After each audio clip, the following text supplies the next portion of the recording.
ఓం శాంతి. ఈరోజు మమ్మ యొక్క 52 విశేషతల్లోని 31వ 32వ పాయింట్స్ తెలుసుకుందాము.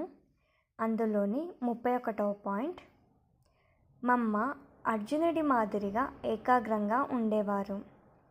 నంబర్ 1లోకి వెళ్లేందుకు లక్ష్యం పెట్టుకున్నారు. ఎల్లప్పుడూ ఆలోచనలు ఉన్నతంగా ఉంటే బాప్ సమానంగా అవుతామని మమ్మ చెప్పేవారు.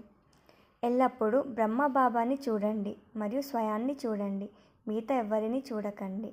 బాబా మరియు డ్రామాపై నిశ్చయం ఉంటే కర్మాతీతంగా అవుతారు అని మమ్మ చెప్పేవారు.